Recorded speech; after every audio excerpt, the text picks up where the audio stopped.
bagaimana tanggapan Kang Iman dengan judul warga negara Allah yang saya? Apakah Kang Iman bahagia sebagai warga negara Republik Indonesia? Bismillah. Assalamualaikum warahmatullahi wabarakatuh. Kembali lagi ya di channel budihikmah.com. Jadi di video kemarin kita udah ngebahas sedikit tentang kebahagiaan dan cahaya gitu.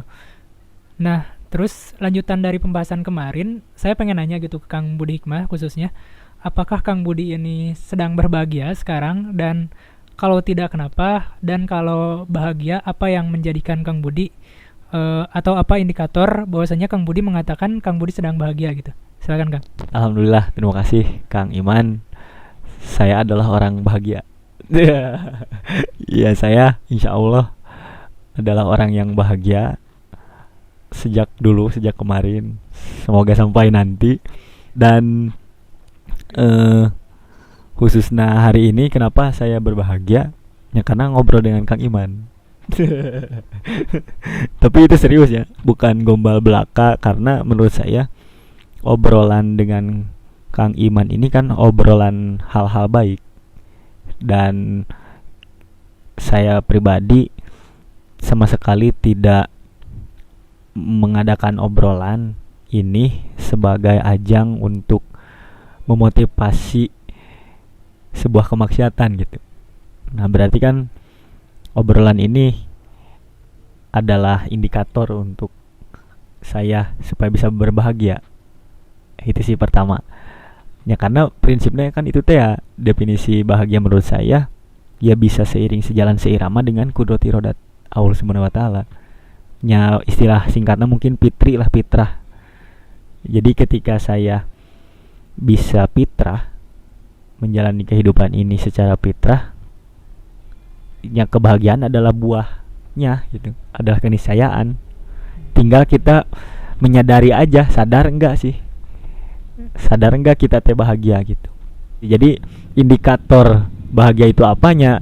Kembali ke fitri, kembali menjalani hidup secara fitrah. Itu indikator utama kebahagiaan mah. Dan otomatis kesadaran gitu, orang sadar tuh, menyadari tuh kebahagiaan eta sih Kang. Nah, saya juga mau nanya balik ke Kang Iman. Kang Iman kan tadi sebagai warga sipil ya, negara Republik Indonesia. Anjir. Jadi namanya negara Republik Indonesia Kang. Da asal diksi kesatuan di Undang-Undang Dasar mah, mun salah mah gitu. Jadi nanti kita sharing tentang kenapa sih disebut NKRI gitu. Dan ngaran lagi negara Republik Indonesia. Kurang aya kesatuanana. Nah, intinya mah saya mau nanya ke Kang Iman, apakah Kang Iman sebagai warga negara Indonesia ini sudah bahagia? Apakah Kang Iman bahagia sebagai warga negara Republik Indonesia? Ya kalau ditanya soal kebahagiaan gitu, apakah saya bahagia atau tidak? Ya bahagia dan ya tidak bahagia gitu. Bahwasanya ketika saya membicarakan sebuah kebahagiaan, kebahagiaan kan adalah akhir gitu.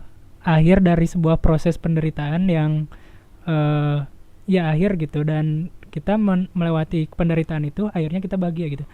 Tapi apakah sebagai warga negara Indonesia apakah saya bahagia atau tidak gitu? Tergantung pertanyaannya gitu. Pertanyaannya tuh misalkan dalam konteks sistem pemerintahannya gitu, impact ke saya gimana, bahagia enggak? Ya saya bahagia gitu, cukup bahagia ya. Kalau kita menilik lebih dalam Indonesia Republik Indonesia itu bagaimana, ya saya tidak bahagia. Saya bukan politikus, saya bukan seorang politik gitu yang bisa memahami semua sistem di Indonesia dengan baik. Saya warga biasa, saya warga Indonesia yang taat gitu terhadap hukum. Saya warga yang tidak paham dengan konsep pemerintahan yang rumit. Tapi saya bisa menilai gitu bahwasanya Indonesia baik atau tidak, ya saya bisa menilai gitu. Saya tidak bisa mengatakan bahwasanya tidak baik dan baik gitu. Tapi ya dengan hal tersebut, dengan tidak baik dan baiknya itu, ya saya tidak bahagia. Tapi bukan mengindikasikan bahwasanya Indonesia baik dan tidak, sistemnya gitu. Menurut saya seperti itu. Jadi apakah saya bahagia atau tidak sebagai warga Indonesia? Secara luas ya, tapi ketika saya sudah tahu gitu dalamannya Indonesia bagaimana sistemnya, bagaimana pemerintahannya, saya tidak bahagia. Heeh. Mungkin seperti itu. Aduh, sangat kontradiktif ya. Sangat rumit sekali. Apakah Kang Iman ini bahagia atau tidak? Jadi sangat rumit, sangat penuh misteri, penuh rahasia ya. Nah, apakah pendalaman Kang Iman terhadap negara Indonesia ini akan disampaikan sekarang atau tidak? Kumaha ya Kang? Oh berarti wahnya kan. Siap. Mungkin masih sesi syiriahnya, sesi sembunyi-sembunyi. Oke lah, terima kasih atas pantikanannya. Jadi saya lagi mikir emang aya naon sih di dalaman Indonesia teh.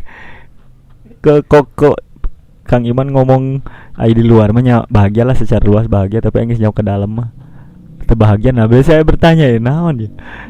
Tapi terlepas dari itu, karena Kang Iman tidak mau dulu untuk menyampaikan apa yang sudah didalami Kang Iman, saya ingin sharing gini Kang. Saya ada konsep, saya ada judul. Sayanya biasalahnya hasil renungan, hasil pembacaan dan lain-lain, tapi kebetulan saya belum menuliskannya gitu. Jadi saya baru sekarang mau sharing secara spontan secara langsung ke Kang Iman. Ada judul kemarin saya buat, yaitu Warga Negara Allah. Nah, sebelum Kang Iman menanggapi, penjelasannya gini Kang. Warga negara itu kan sepemahaman saya adalah seseorang yang terikat kepada satu negara, kemudian menjalankan hukum negara tersebut kan gitunya. Dan di teritorial tertentu, lamun setahu saya mah. Karena contohnya gini, ketika ada orang Jepang misalkannya, atau orang warga negara Swiss misalkan datang ke negara Indonesia, ya mereka akan menaati hukum negara Indonesia, sekalipun mereka mempunyai informasi sebelumnya, menghayati informasi sebelumnya tentang negara mereka sendiri gitu. Misalnya di Swiss mah namanya misalkan doang gimana, mun salahnya mohon maaf. Misalkan di Swiss mah untuk kudu pakai helm ya. Nah, ketika ke Indonesia, ke negara Indonesia, kan orang Swiss itu harus pakai helm. Tidak bisa manehna komplain ada asa tekudu dah. Nah, itu kan di Swiss, di negara Swiss, bukan di negara Indonesia. Di negara Indonesia mah itu mengikuti hukum Indonesia. Berarti kan kekuatan atau kekekalan gitunya sebagai warga negara Swiss itu kan sangat pana. Hanya berlaku di teritorial Swiss doang ya, tidak berlaku di Indonesia gitu. Nah, sedangkan konsep warga negara Allah teh kieu Kang. Dimanapun kita berada, arek di ruang manapun, arek di tanah manapun, orang kan terus menjalani hukum Allah. Nya hukum Allah yang paling universal kan prinsip rahmatan lil alamin. Prinsip hidup manusia untuk bisa merahmati alam semesta. Eta kan hukum Allah ya menurut budinya yang paling universal. Jadi kan ketika Kang Iman warga negara Indonesia, ketika Kang Iman warga negara Allah, arek di Indonesia arek di Filipina, arek di mana, kan tetap Kang Iman menghayati hukum Allah. Karena hukum Allah mah tidak terbatas ruang. Nah, jadi bagaimana tanggapan Kang Iman dengan judul warga negara Allah yang saya buat ini? Gimana ya Kang Budi? Mungkin pemahaman saya yang tidak sampai di situ, jadi mohon maaf bila jawaban saya nanti itu kurang memuaskan gitu bagi Kang Budi tentang pendapat saya dari ide Kang Budi ini gitu. Tapi kalau dianalogikan seperti itu, bahwasanya warga negara Swiss datang ke Indonesia terus mentaati aturan-aturan Indonesia, itu kan sebuah hukum gitu. Ketika mereka tidak mengenakan helm, kan tadi analoginya gitu lalu ke Indonesia harus menaati hukum itu, harus memakai helm, bahwasanya itulah hukum gitu. Tapi kalau kita beranjak dari situ gitu, agama ini kan kepercayaan gitu. Religion itu adalah sebuah kepercayaan. Allah adalah Tuhan yang kita percaya bahwasanya dialah yang menciptakan kita gitu. Terus apakah ya memang harus seperti itu, bahwasanya kita muslim gitu, kita Islam sejati, bukan kita maksudnya ya Seorang. ya seorang lah Islam sejati, ada seorang yang Islam sejati terus dia ke negara manapun ya dia tetap Islam gitu. Jadi warga negara Allah ini tuh lebih kepada hati gitu, lebih kepada apa ya, religi gitu. Jadi kan tadi juga Kang Budi mengatakan bahwasanya warga negara Allah ini tidak ada ruang gitu. Jadi ketika mengatakan bahwasanya bagaimana maksudnya ketika bertanya Kang Budi bagaimana tanggapan saya tentang warga negara Allah ya yaitu suatu yang gila menurut saya. Bukan suatu yang gila dalam artian yang ekstrim gitu, maksudnya memang seperti itu. Muslim sejati adalah mereka yang menetapkan diri mereka adalah sebagai warga negara Allah. Menurut saya seperti itu. Tapi dalam hal ini gitu, karena memang pemahaman saya yang terbatas dan mungkin tidak sampai di situ, karena kalau boleh cerita dikit, saya pun kalau dalam sebuah forum gitu, dalam sebuah pembahasan di mana teman-teman saya ada di sana, saya cenderung menghindari pembahasan soal religion gitu, soal agama. Bukan karena saya tidak mau, bukan saya karena gak percaya dengan Tuhan gitu. Tapi memang keilmuan saya belum sampai di situ. Saya takutnya berspekulasi dan beropini tanpa keilmuan. Karena saya memegang teguh bahwasanya ketika kita mengatakan suatu, kita harus berilmu. Tidak bisa bahwasanya ketika kita mengatakan suatu kepada orang lain gitu, itu menurut opini kita sendiri, apalagi dalam hal agama. Itu menurut saya, karena kan agama itu lebih sensitif gitu. Sensitif banget. Kalau kita lihat gitu kan, meskipun banyak budaya di Indonesia, banyak bahasa gitu, bermacam-macam bahasa, tapi ketika disangkut pautkan oleh agama, dipantik sedikit aja gitu udah rusuh gitu. Kalau misalkan agama lain mericuhkan Indonesia, maksudnya merusuhkan agama kita gitu, agama Islam, pasti ada sesuatu gitu. Jadi terlalu sensitif gitu. Saya bukan sekali lagi, saya bukan tidak percaya dengan Tuhan, saya bukan ya, karena saya memang Muslim, KTP saya Muslim, insya Allah saya Muslim, ya gitu.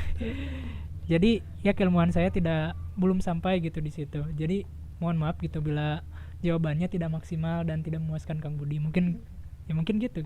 Pokoknya mah ide gila lahnya warga negara Allah. Tapi eta menggambarkan kesejatian seseorang sebagai muslim ya. Tadi kan kurang lebih seperti itu. Ya, terima kasih tanggapannya Kang Iman. Ya, pure eta adalah sebuah ide yang belum saya tuliskan secara rinci, baru saya sampaikan sekarang, dan saya juga mungkin belum matang lah untuk menjabarkannya, tapi Kang Iman sudah memberikan pandangannya terus menanggapi. Ya, terima kasih lahnya itu. Ya, mungkin itu aja Kang. Terakhir saya ingin isyarat dari Kang Iman. Apakah Kang Iman akan lebih giat lagi belajar agama? Ya ungklek amun arek lamun moal geus. Ya, karena tadi ada kalimat yang menarik. Kang Iman bilang cenderung lebih sering menghindari obrolan-obrolan tentang keagamaan ya. Nah, karena kekurangan ilmu dan lain sebagainya. Makanya saya bertanya, apakah Kang Iman setelah ini akan lebih giat lagi belajar agama? Kita lihat nanti ya. Mungkin itu aja Kang, terima kasih. Wassalamualaikum warahmatullahi wabarakatuh. Tidakkah langit dan bumi memberikan ilmu bahwasanya mereka